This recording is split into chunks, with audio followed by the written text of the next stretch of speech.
Mansuri Gakusei. Thank you for tuning in to Mizuchi-do Radio, a weekly podcast featuring discussions between the best martial artists in Western New York on a variety of martial arts concepts. I'm your host, Bill Reynolds, and joining me today are these panelists. We have Jake Rozler, training since 2005, a fourth degree black belt in ITF Taekwondo. We also have with us today Dylan Pinkham, trained since 15 years old, school owner at Hannah Center Martial Arts, fifth degree black belt in karate, and along with him, Melissa Pinkham, training since February 2016, fifth Q in Muay. Also joining us tonight is Robert Guida, famous panelist, training since 2010 is what we're told to say by the government, owner-operator of MSD Kenpo Karate since 2012, second degree black belt in Kenpo Karate. And we also have Brandon.A.Czerwinski, training since 2009, second Q in Krav Maga. Welcome, panelists. This week's episode is brought to us by Mojo Dojo Hannah Center, located in 791 Center Street, Lewiston, New York. Phone number 716-940-8024. Instructing in Muay martial arts and Vinyasa yoga. This week's topic is, what is the best experience or your most cherished memory and or experience in your training in martial arts that you'd really like to share with the world? Melissa Pinkham, Hajime. Thank you. My most cherished, I guess I would have to say the aha moment that I had in beginning to train and realizing how important it was to be able to set boundaries and how crucial, just realizing that martial arts played such a big part in being able to grow as a person. Okay. Thank you. Dylan, how about you? What's your, how would you like to open this discussion? That's a hard one. I would have to say I don't have one. I have two. The first one, when my daughters. Okay, go ahead. I have to say, I would be remiss to not say that, right? Having them on the floor, I think there's one picture that sticks in my mind that I have when I opened my first school in Wilson. My daughter was 3, I think, and she's standing there next to me, and she's got her hands behind her back at parade rest, just like I did as I'm watching over my students. So that was probably, one of them. The other one would be when I was right before Hanchi McPeak passed. I was sitting with him in his home, and he said to me, "Dylan, when are you going to open your own school? Dylan, when are you going to open your own school?" And I said, "Hanchi, when I'm ready. And he said to me, "You're never going to be ready. You're ready now." So that was it for me. So. Thank you. Robert Guida. Is this a Mrs. K memory or No, Mrs. C? No. That's not the best moment. You want the best moment? That's what you said? When I opened my very first school, the day before opening my very first school, my first instructor kicked me out of his school. And at the moment in time, it was really hard. I didn't know what I was going to do. And it was the single best thing that ever happened to me. And we're good now. And like I've talked to him ever since then. And everyone's friends and all that kind of bullshit. But like it's one of those things where you don't know what you don't know. And I was so ignorant and so just uninformed about Kempo that I never would have learned about it if I wasn't forced to figure it out and find good teachers.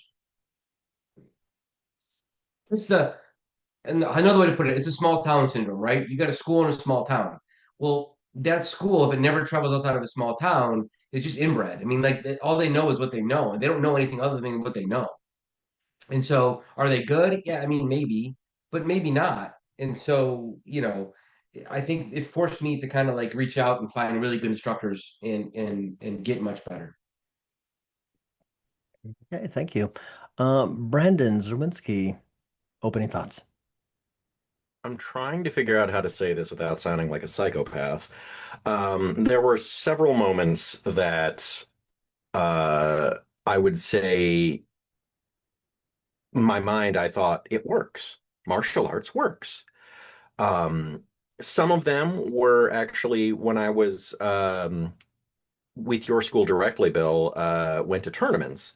And I thought to myself, I don't really do the tournament thing. I don't like point sparring, but sure, let's do katas. We don't have super flashy ones.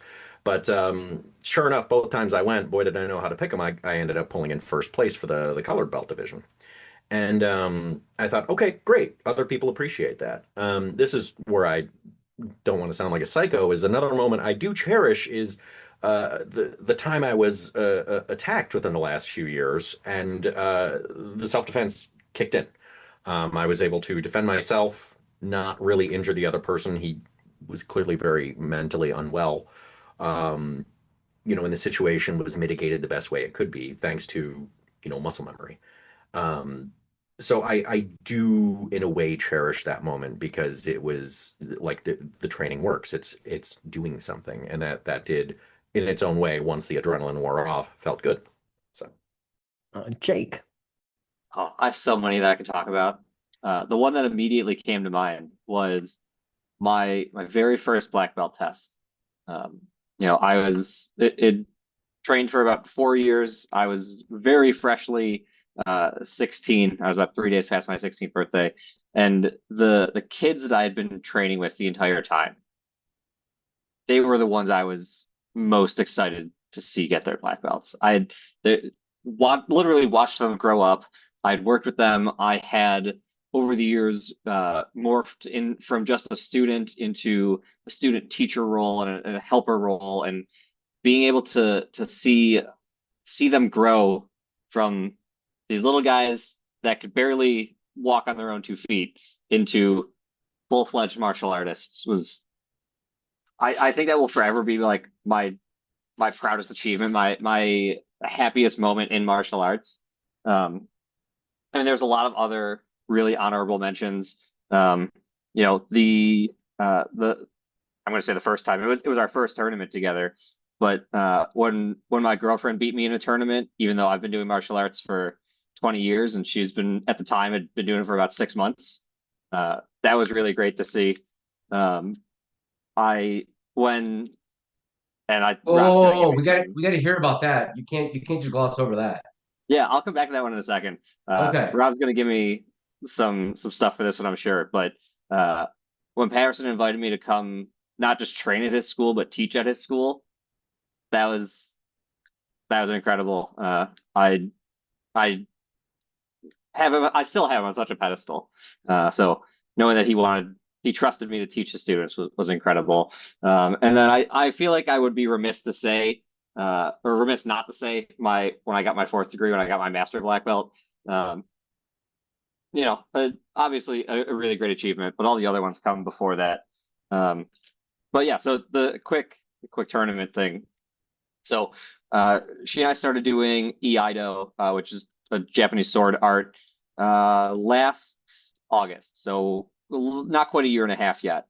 And we went to a seminar slash tournament about a year ago now. It was in March of last year. And I walked in being like, "Yeah, I'm gonna crush this. I've been doing tournaments forever. I know the ins and outs." Didn't even place. She tied for third. So awesome. So It is humbling, awesome. but so That's awesome. great. That's great. Bill, I don't think you've gone yet. Oh, thank you. Like you said, so many. I was writing down the different sort of like categories I could imagine for what people identified, and probably missed some, but like being forced to grow, discovering that people appreciate how I do this stuff. This stuff actually works. Seeing students progress, being asked to be an instructor. Um, I think I had all those, and sort of. So it's hard for me to not be sort of redundant. I would say the first thing that came to mind for me was it's a cherished memory that I think anybody out there who's thinking about training in martial arts or is in it and doesn't even realize these opportunities are there. Training with my children back in the day. Uh, but what I really liked about it was my youngest, like to this day, she's now 23 going on 24 soon. And she's ever since she started, she'll like spontaneously want to work on joint locks with me. She'll stop and bow out to me and indicating that she wants to fight. Um, I just love that. That's great stuff. Also, another cherished memory for me was fighting with another black belt and having them just stop fighting suddenly and say, "That's impossible." I was in my glory. This is like a fourth degree black belt who was a beast, and to have them like just indignant in my defense and counter striking, saying that no human being could have done that. I'm like, yes. So, another one is for a black belt grading. I used to like I mentioned in other episodes, I have some cinematic work, and so I've been involved in stage choreography. So when I came up with self-defense routines, they usually had some little bit of extra. And so one of them was intended to be you're at a movie theater and somebody starts attacking you from behind. And so as a part of it, I mounted and jumped off of the top of a chair I think it was a scissor kick to the person's face. And have my master say, "Do that again." Just like unnecessary, but just loved it. Wanted to see it done all over again. Very cherished memories. But I would say that topping it all is, I think, for me, what I cherish. And I guess this is to encourage people who are wondering if they'd ever want to become a teacher or open their own school. Is my like experience every time I feel like one of my students, or I can see one of my students got something. Uh, there, I can be having the crappiest day, go into class and come out feeling energized and reminded pretty much every class why I do this stuff. So I think that for me is where I'll start off with cherished memories. Let's open this up to a more broader discussion. Certainly, as Robert was enthusiastically doing earlier, if you want to get anybody to say more about one of their particular cherished moments, feel free to call them out now. I do have one more that I forgot to mention. Being the starting catalyst, the spark that lit the flame for the Western New York Combat League, and how impactful that's been in our community. That's up there at the top of my list also. See, I think this is crazy. I thought you said one thing. I only picked one thing. You guys did like four things. Like, who sets the rules? We do. I don't know, man. Everybody sets the rules. Go ahead. You can say I more mean, than one. as the only Jake's got patron, I like feel like I seven should be able things. to weigh in more on the rules. You can weigh as many as you want, Rob. Yeah, I think what we're trying to get over tonight is what do you want people who I guess wonder about martial arts or consider doing martial arts? What would you really want them to know? And we're picking the good things. What are the great experiences that you've had in your training that you would hope other people it would inspire them to get involved in their own training? So one of the things that I have seen in a lot of students that I really want people to know and to understand is you're not going to be good at it immediately, right? And especially for adults, like when was the last time you did something you weren't good at, right? You're going to be vulnerable. You're going to feel awkward for a little bit. That's okay. We all start there, right? And there's not one person in this on this episode that just immediately first class was, black belt status. So just do it, right? Exactly like Dylan was saying, his instructor said to him, right? There's never going to be a when you're ready. There's never a good time to do something. So now is the good time to do it. Just do it. I think another one for me is when Chris tested for his black belt. That was pretty cool. I've got four more testing for the black belt this year. That's gonna be really cool when that happens. Um, Was Kempo is not Chris like your those first taekwondo. black belt, Rob? What's that? Is Chris your first black belt? Well, I don't consider him my first black belt because he already had a black belt. So it's kind of like, so yeah, sort of. I mean, he's the first one I took through Kempo, but but he already had a black belt, right? So the first one I'm actually going to have is somebody named Samantha, Zach, and Dan and Landon. They've been with me for over 10 years now. And like before you rudely interrupted me, you Taekwondo person, I was about to say that Kempo is not like Taekwondo, like it's not like 2 years to a black belt. Like these people have been with me for a very long time. I mean, even Chris. I mean, it took Chris 5 years almost. And he'd been a black belt for what? I don't even know, since the Stone Ages. Um, he's not here, so I can say whatever I want. So I think that was a really cool moment though when he got his black belt, and I know when the next three get theirs, it's going to be super cool. I mean, I got pictures of them as kids in my studio. So I mean, I've got literally got pictures of them at 6 years old, and now I'm gonna have pictures of them with the black belt at they'll all be 18 or 19. Yeah, I don't know how your culture works over there, Robert, given that, there's banana fighting and all this other stuff I've never heard of before. But yeah, I'll say that if there is the ability to somehow infiltrate or witness your testing for third, I definitely want to be there. Oh, mine? You can come to mine. I have nothing to. You can Let's come. take a road trip to Boston. No, Yeah. I'm actually testing here. I'm going doing it in April because the guy I was going to go with decided that he wasn't going to test, and so she wasn't going to do it just for one person. So she was going to come up in April anyway. So we're just going to do it in April here. So you guys are more than welcome to come. Thank you. Just Perfect. so you know, Get I'm a us the date. crier. I cried last time, so I'm probably going to cry again. So get that out of the way. Oh, I've cried it. I for my third degree You test, army I actually had guys. one of our other instructors come up to me afterward and be like, "You need to stop crying at all the black belt tests. Oh, It's yeah. too much." Well, it's an I'm like, emotional "No, it's fine." release. Like it's a lot of work. You Yeah, put you put 15 years of your life into something. I mean, like then we'll talk about it. But right. And Yeah. then yeah, you got the kids. Ah, so amazing when they get their black belts. yeah. Yeah. I Yeah. cry when all the kids when they get to black belts. How could you not? So, um, one of my aha moments, or one of the things that I were big for me. I don't know if you guys know who Jim Harrison is, but he was a big guy in the jujitsu, kumite world. Um, and growing up, as I was training in jujitsu, um, my goal wasn't the belt. My goal was the next tournament. And we only had one tournament a year, right? So it was always, and just like tournaments are, you tend to compete against the same people year after year after year after year, tournament after tournament. Well, I happened to, so my first year competing, I was a badass 15-year-old. I was going to be a UFC fighter because I was that good. And I went to I went to the tournament and I got destroyed. I mean, I got this kid. This kid was literally, I'm serious. If you guys look him up, his name's Jim the Ronin Harrison. All right, this guy was as awesome as you get. Your real life, Jack. What is it? John Reacher, Jack Reacher, whatever it is. And his son, it was a couple seconds, maybe 10 seconds. I threw a jab out there. He jumped up, he wrapped himself around it, flying armbar, boom. Man, I was living. I was like, I'm not doing this. I'm done. Right.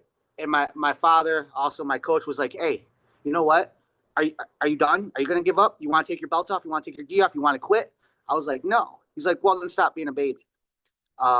So, I went back, I trained, and then the next year, same kid. I was up on the scoreboard. I mean, I was doing, and I'm winded. I look at my coach, and he looks and he points at the scoreboard. He goes, "Dude," I was like, "Okay." Now, granted, I lost. I lost by 1 point, but the point of it was that I went from getting destroyed within 10 seconds to being up on that scoreboard. And it was that it taught me perseverance. It taught me downward spirit. It taught me, hey, good things come with time. I don't have to go for, it doesn't have to be about the belt. I know we say that as instructors and martial artists, we say it's not about the belt. But it was for me, if you really take the belt out of it and you make the goal getting better at your tournament, getting better at your front kick, pick a skill to better yourself. To me, it makes the journey so much more than just that belt. I don't know if that makes any sense, but that was really my, if we're talking about training wise, that would probably be my aha moment. I'll say too, like, and this is again, as I say always, my appreciation to anyone who's been involved with this podcast. Uh, that is to say, one of my cherished memories of training martial arts is finding my people. Finding the the people. I like to hear what they have to say. I'm interested in their conversations. And even if we don't necessarily share the exact same perspective or opinion on some things, I don't care. I love hearing about this stuff. I love, I've come to love martial arts, but love that, there's some people in there who have the same love for it, even if their love for it is forbidden, in my opinion, or wrong. That's okay. The world is about love, and I'm being facetious when I say that, but the first part, not the latter. Anyway, so that's the other thing I really have enjoyed is this forum, but also, like, outside of this, as much as though, like, when we go, if I go to a tournament with one of you guys hosting or presenting there or what have you, we don't usually have time to talk. We're doing the thing. You're judging, or I'm attempting to get some recognition or something, and there's no talk like this, and this has been great. I also, like, for people who are local, I host this once a month, like, happy hour thing, and we do get in some, like, karate talk. I think the more fun and interesting part about it is when people stand up and say, "Here, let me show you." I love that when that happens. I think that's great. Um, Maybe if you're bringing to the North Towns, I can go once in a while. It's in the North Towns, Rob. What are you talking Williamsville about? is It's the always North in Town. Greensville. Norther. More north. But you're, I was gonna say that, Bill, and I Greenland like, North. nah, that's not it. But yeah, I've made the best friends of my life in martial arts. This this group include, well, most of them. Rob doesn't count. Yeah, I don't like Jake. Other than Jake, I can put up with pretty much everybody. I Actually, don't know. I Brandon's was kind of just an ass too, bragging. so I think for him, I'd probably Jake I and was just Brandon both. bragging about this to Davison the other day. There was a podcast episode, oh, maybe about 2 months ago now, where Chris was talking about how we had this one student in our school who just he didn't know how to spar with control. He just it wasn't part of him. And on the episode, Rob's like, "Who do you have that guy spar with? You and Todd? You can't have him spar with Jake." I was like, "Oh man, what the heck? Why am I out here catching straights?" And then as we mentioned, Rob's training for his third degree. He messaged me a couple weeks ago. He's like, "Hey, I need someone who I can actually hit. Are you available for a day?" It's like, yeah. Now he recognizes me. This is great. Well, I need to be able to hit someone that's not going to complain. So you're top of my list, non-complainers. But to your point, Bill, yeah, I do love the here, let me show you. Um, we actually just went out to dinner with he no longer trains with us, but with a former training partner, and I was talking to him about some of the changes that the new owners of Amerikick, formerly Pride Martial Arts, now America Clarence, have made with like how we do forms. And he's like, "Oh, what do you mean?" So, I get up, I move the chairs, I start doing the thing. And my girlfriend's like, "Ah, here we go. It's that time of night again." Yeah, I'd like to basically just echo that sentiment that, the martial arts community is great. It's really hard to make friends in the 21st century. And, this is this way to, get out there, meet people who are like-minded, at least in one way. You might disagree with them in some ways, but at least we all are, what do they say, traveling up the same mountain? So, Right. I think interestingly, I know I saw some names on the same letter, but someone reached out and said, "Hey, I want to do this, like, breakfast or something, coffee, and just, like, have independent school owners talk." And but what they said in that email also was this idea, like, that there would be, I don't know, that they've seen a sort of growing apart over time, and I would say certainly. If you go back to my dad's day when there was dojo storming, when, you would actively go to another person's school and say, BS, do it on me, let's see if you can do this. That's going to lead to some hostile relations between schools. I don't think it's still at that level of culture where you want to, like, call out the fakers, the flim flam artists, but I think that sort of rivalry idea That's even reflected in that popular show, Cobra Kai. This idea that schools will have intense rivalries uh, seem to, like, I guess, suggest to the common person that, yeah, if you go to one school, then you have to be enemies with another school. Uh, and, I'm glad to see that there's a lot of work going on within at least Western New York for schools to reach out across the streets or what have you, and get together and develop fellowship and shared experience.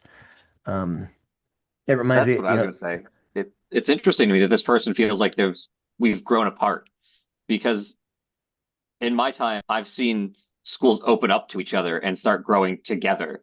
There is no school rivalry. There is no this person is my business enemy.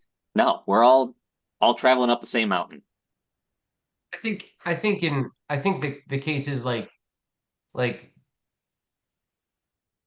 how do I put this? You can isolate yourself and feel like everyone's growing apart. I'm sure there's schools out there that feel like the community isn't really good because they isolate themselves and they don't get out there and they don't participate in anything. You know what I mean? So I think you're right. Like I think the community is great right now and 6 years ago or 7 years ago. But like if you're not a part of it, then you don't know that. I mean, think of how many schools I can think of 5 schools off the top of my head that don't participate in anything we do. And like so to and their from their point of view, they probably think, you know,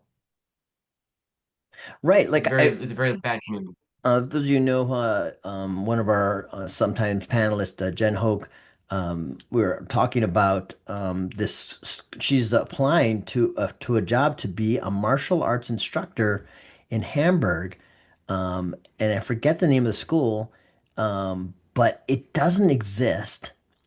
But when I go onto the website about it, it does exist. It is a headquarters in Chicago, and they are establishing franchises across the country, in Virginia, Toronto, and so I guess they're going to establish one in Hamburg. But while I was like, looking hard at the map at what exists in Hamburg, I saw all these martial arts schools that I've never ever encountered in my life, Yeah. never even heard of. And that's why I think it's so interesting. I mean, because like it was like in a little thing around for people who live around here, Southwestern Boulevard, there was tons. There was like 8 or 9 schools, um, mainly kung fu stuff, but still, to me it's a shame that somehow we could have all these people who love martial arts be in the same town and you would never know they existed. Before I like opened my own school, and you guys really through Chris Davison as the universal ambassador to all martial arts schools apparently uh reached out to me and like made me aware of your combat league and stuff like that. I had no idea that was going on. And certainly when I was with my former school, we never went to any tournament except for one in Niagara Falls, and that was it. And as far as I knew, it was all karate up there. And recently, this could be another podcast topic. I was thinking about how I went to the International Isshin-Ryu World Karate Association tournament in Pittsburgh, and really to watch and to go to the workshops. My knee's been jacked up, and so I haven't been doing any kind of competition lately. And I thought to myself, well, this is nice. I'm competing, training, watching, I should say, uh, Isshin-Ryu stylists from around the world competing. But I really feel there is something more to be said by the fact that you guys are doing a cross discipline, mixed schools type of competition.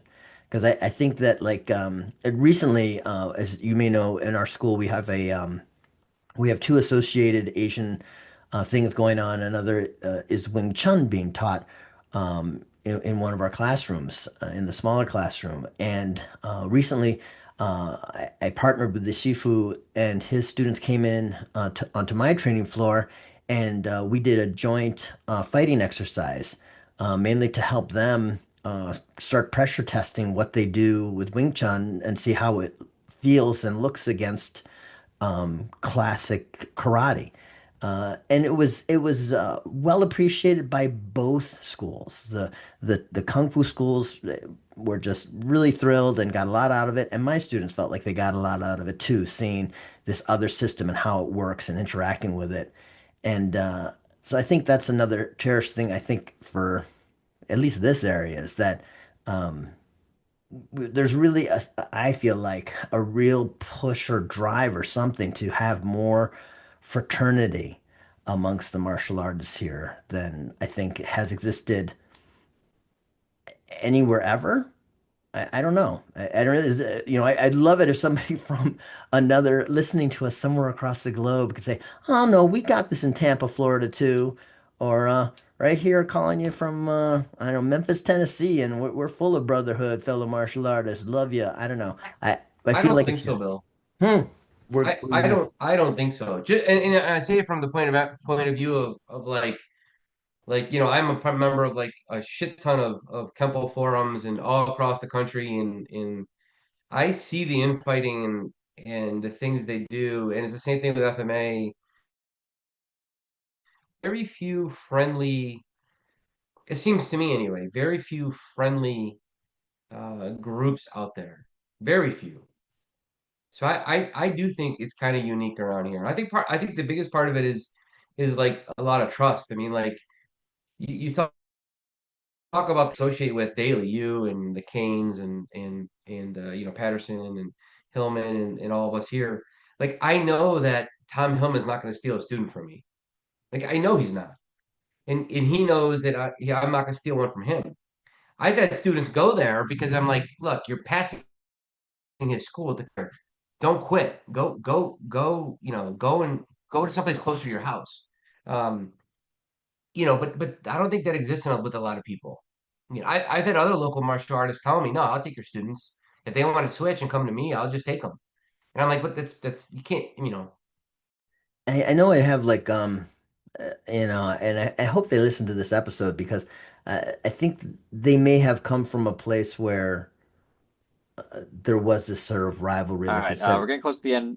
I was just gonna say that I've seen like Mhm. other schools, one school owner who like has this sense of rivalry, and so really needs to be reassured that somehow he'll be welcomed. Yame! Thank you, panelists, and thank you, listeners, for your attention. We'd love to hear your thoughts on this topic, and you can share them to our threads, Mizuchi_dojo, or you can email us at mizuchi.dojo.hambu@gmail.com. Also, please consider supporting this podcast by subscribing via our Patreon. For $1 a month, you'll not only help keep this podcast in the air, but our dollar subscribers can vote on what topic they want the panel to discuss in the next recording session. Higher contributors can have their feedback read on air, and even higher contributors can get a regular shout out for the martial arts school of their choice. You can find more information in our show notes, as well as our Patreon page. Mate asai.